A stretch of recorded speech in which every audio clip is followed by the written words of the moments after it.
Whether you're there just for fun with some friends or, trying to improve your racecraft and lap times, either way, go-karting is a whole lot of fun and a great way to get access to effectively motorsport without the incredible amount of cost that's normally attributed. Of course, it's not the cheapest thing in the world, but compared to, buying a race car, well, that's not bad. Either way, there are a number of folks who go go-karting that want to improve their lap times or maybe just want to be able to have a bit more fun while they're there. So I thought I'd give you my tips and tricks after, go-karting for a fair amount of time over a number of different circuits. So let's have at it. Now, I should make it clear that I'm not a racing driver. I'm not a child prodigy. I'm just a guy who's okay at karting and have witnessed a few different things that seem to be very common in new karters or even people who are relatively familiar even with a given circuit but tend to miss out on some lap times for a couple of different reasons. So I thought I would detail those in this video. Now, with that said, there are kind of two groups that I want to talk about here or cover. The first is the group who don't usually go go-karting, maybe it's their first time or maybe first time on a given track. And then the other group is the people who are a bit more regular, maybe to a specific track, but still are missing out on some lap times that they could potentially relatively easily improve on if they change a couple of things about their driving style or whatever else. So let's start with the first group. If you're in that group, I've got a few things that I would recommend you try or, look out for when you're especially on track. When you get out on track, of course, take it as slow and steady as you like. The thing is that a lot of people who are new to the track tend to not necessarily know where the lines are and don't feel very confident in pushing it as hard and as fast as they possibly can. That's fine.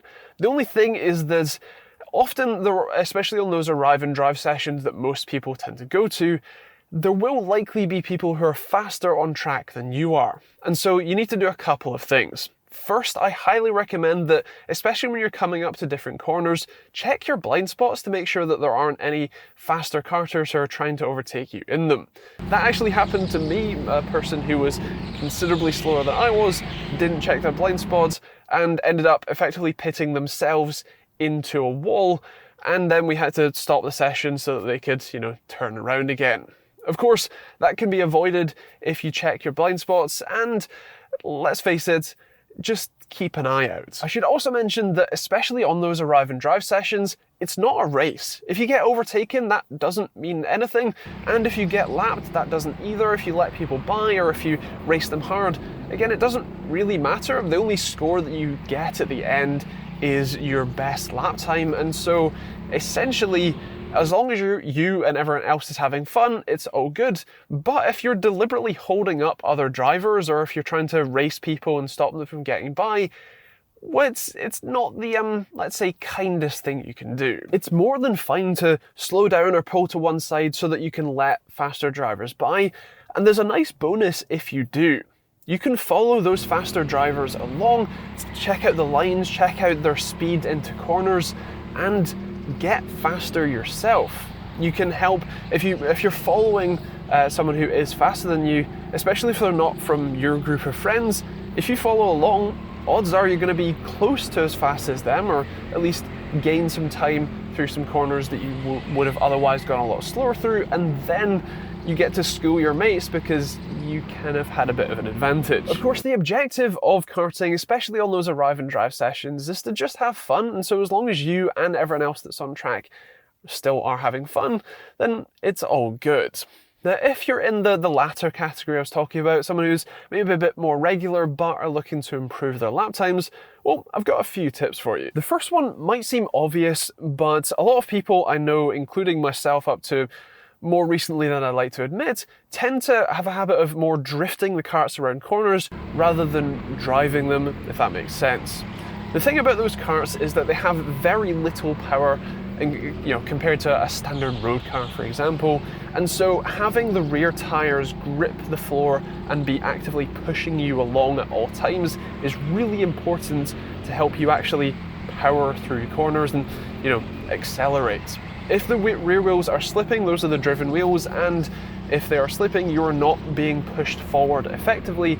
So if you take corners just a little bit slower, enough to keep the grip in the rear wheels, then you can power through them and often get faster down the straights or faster through corners as well, and that improves your lap times a lot. Now, one of the techniques that you can use to help you get there is effectively trail braking. Now, the karts generally have fairly limited modulation in the pedals, at least the sorts of ones that you'd find at places like the team sport centres, but there is enough modulation in them that when you come to a corner, instead of just jamming on the brakes, locking the rear wheels and sort of flicking it into the corner, which, hey, is a lot of fun, but if you're looking for lap times, that's not a very fast way to go about it.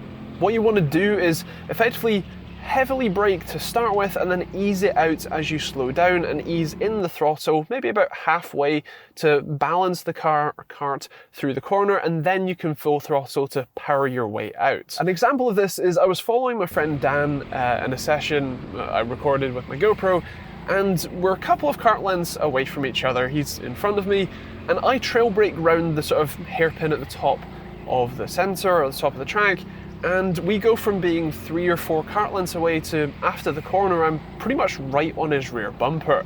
That's the difference between you jamming on the brakes and flicking it around the corner and taking a nice considered line with grip in the tyres. My other suggestion is effectively to be smooth with the steering. If you're jerking it around, you're gonna excite the back end to be flicking out, and while it's a lot of fun, like I said, to drift the kart around, and hey, I've done that plenty, if you're looking for lap times, again, that's not the fastest way to go about it.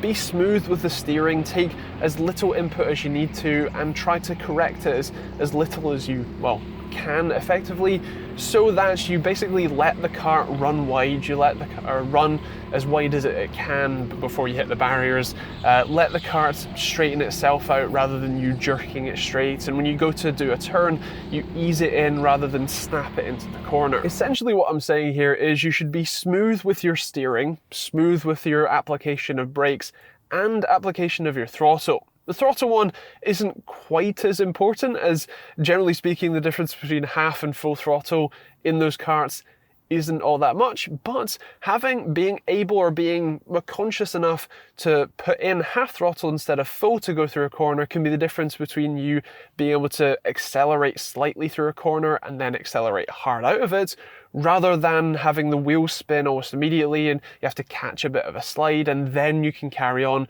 which loses you time. It does also depend on the design of the circuit that you're racing at. If, like the sort of team sport karting options, they tend to have a bridge that comes over the track in some way, or multi-level options, with those corners that precede those bridges or those ramps, generally speaking, you want to give yourself the most speed going up the ramp as possible, especially if you're heavier like me. I'm like 90 kilograms versus my friend who's more like 70. And that means that there's some extra weight that has to be chugged up the hill with essentially the same engine. Now, of course, you do have the benefit of more weight going down the hill as well, so you do get that, but if you take a slightly wider line, take a slightly late apex bend to it, you get more straight line speed to be able to get up the hill quicker, and that can be a pretty big deal. And lastly, you should probably think about what the racing lines are for each of the corners. And when I say racing lines, I don't necessarily mean the apex that you would take if you're driving your car, but driving karts is slightly different. Because they have such little acceleration relatively, you want to basically maintain as much momentum as you can while still maintaining grip. So for the last hairpin where the pits are on the Nottingham track, what you want to do there is take it nice and wide, trail brake in, feed it in, and then basically power through the entire corner all the way around, rather than going more tight and sort of jamming on the brakes, flicking it in, and then powering that way. But by going wide and basically taking a big sort of parabolic arc in, you can carry way more speed up into the straight, which matters a lot more. Whereas coming down the ramp at the back or the top side of the track, you want to take basically the standard apex through there, a nice smooth line cutting the corner, so that you can carry as much speed through that corner as possible, rather than trying to slow down and sort of turn it in. You want to go from all the way to the left all the way to the right and basically graze the barrier on the right, and then all the way out to the left again, so that you can carry, again, the most speed possible. So you've heard me talk about it, but let's show a couple of laps of the Team Sport Nottingham track and you can kind of see what I mean. They aren't my best laps. There was pretty busy and we were kind of more having fun racing people rather than, you know, getting lap times, but it's a rough idea of, well, the circuit and how you might want to go about driving.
When it comes to overtaking, it can be a bit of a pain for a couple of different reasons. The first one is, if you are in those arrive and drive sessions, what often happens is the people who are sort of in the first group I was talking about, the people who are new to the circuit and tend to not know where the racing line is, can kind of get in the way a fair bit. They often are sort of right in the middle of the track with possibly not enough room to get by them either side and can kind of cut you off quite a lot.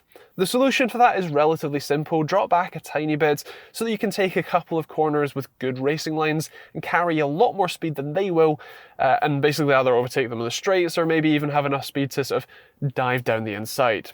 Do be careful because those sorts of drivers tend to not be very observant, as you can see by the fact that I accidentally someone pit maneuvered themselves on the front of my kart because they didn't look over their shoulder and see that I was already alongside them. Now, either way, if you're in that sort of situation, just take your time and find a good racing line that will get you past them. That is generally the best or the quickest way to dispatch someone like that. The second option, or the second frustration, is if you are generally faster than someone by half a second or a second a lap, but they might be slightly faster than you in another section of the track where you catch them in the first 2 or 3 areas, whatever, right? That can be pretty frustrating because often they will take similar lines to you and will be carrying fairly similar amounts of speed as well. What you want to do there in those situations is find effectively the opposite racing line that will still get you by them with a good amount of speed. Often that just means diving up the inside and covering them off enough so that when you inevitably don't have as much speed as they do down the next straight or through the next corner, you can still cover them off so that they don't immediately overtake you again. That does often happen, and especially if the driver you're overtaking is more aggressive than you, they might just barge their way through, which can be painful and frustrating, but I suppose that's the joy of motorsport. So I think that'll do for tips and tricks on karting, at least for now. I would love to hear your thoughts in the comments down below. If you have any suggestions for those newcomers or for people who are looking to improve their lap times a bit better, I would love to hear your thoughts. I'd love to have a chat with everyone about that, so feel free to leave those in the comments down below. Otherwise, if you want to see more videos like this one on a weekly basis, then hit that subscribe button and the bell notification icon. And if you want to check out more videos relating to cars and motorbikes, how-to guides, and a load of other stuff, check them out on the end cards as well. Otherwise, thank you for watching. Hope you have a great Christmas if you're watching this as it goes up. And, well, we'll see you all soon. Bye.